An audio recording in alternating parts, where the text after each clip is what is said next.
In 1893, a quiet Englishman sat down to write 11 short chapters that would outlast empires. His name was James Allen, and his idea was almost offensively simple. The thoughts you return to day after day are not a reflection of your life. They are the cause of it. Allen believed that circumstance does not make the man. It reveals him.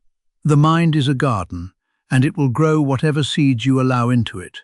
Weeds or flowers, by your own design or by your own neglect. This is not a comfortable idea. It removes the excuse of bad luck. It removes the comfort of blame. But it replaces them with something far more valuable: control. If your thoughts built the life you are standing in today, then different thoughts, held with the same patience, can build a different one tomorrow. That is where we begin. You did not end up where you are by accident.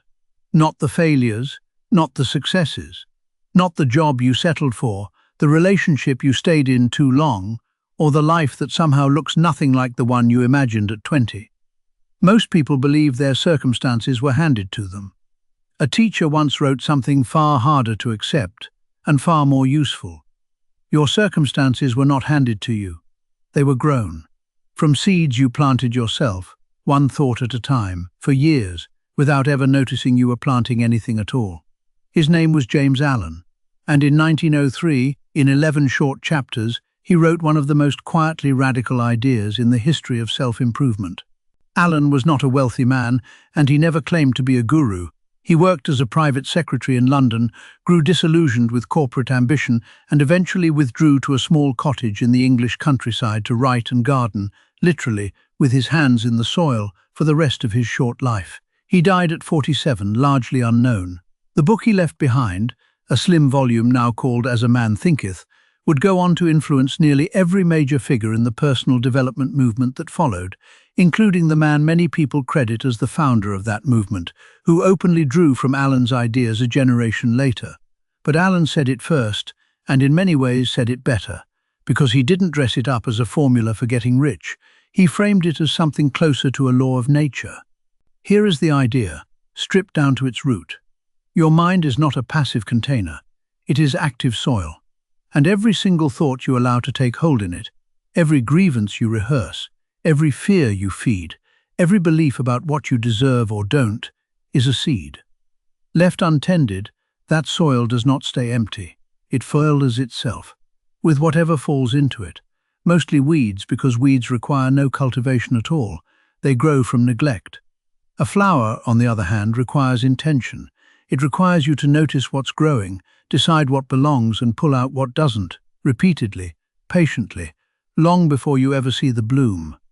This is why two people can face the identical setback, the same layoff, the same loss, the same diagnosis, and walk away with completely different lives. Not because one was luckier, because one had been quietly gardening for years, and the other had been letting the weeds take over without ever looking down. The second idea is the one people resist the hardest, because it removes the easiest excuse available to all of us. Allen argued that circumstances do not make a person. They reveal them. Pressure doesn't install character. It exposes whatever character was already quietly under construction. The person who explodes under stress wasn't calm before and ruined by the situation. The tension was already there, just unprovoked. The situation only turned the light on. This is not the same as saying bad things don't happen to good people, or that suffering is always deserved. It isn't, and it's not. What Allen is pointing at is narrower and more useful. Your response, the thing that actually determines what happens next, was being built long before the crisis arrived. In the small, boring, invisible moments. The way you talk to yourself after a minor failure. The thoughts you reached for when no one was watching. Those moments are the actual gardening. The crisis is just the harvest. So what does a person actually do with this? Not affirmations recited without belief. Allen was specific about this, and it's the part most modern versions of this idea quietly drop. You cannot out-talk a thought you don't examine. The work is not positivity. The work is attention. Start smaller than you think you need to. Once a day, catch one thought you've been rehearsing on autopilot, a resentment, a self-doubt, a story about who you are or what you can't do, and just notice it. Don't fight it yet. Just notice that you planted it and that it's been growing without your permission. That single act of noticing is the first weed pulled. It feels like almost nothing. Alan would tell you that's exactly what gardening looks like, every single day for years before anyone else can see the difference. You will not fix your whole mental garden today. No one does. Alan himself spent his life tending his in a small cottage, mostly unrecognized, and never once claimed to have finished the work. But you can pull one weed, today, just one thought, noticed and not fed. Do that tomorrow too, and the day after. That's not a metaphor for self-improvement.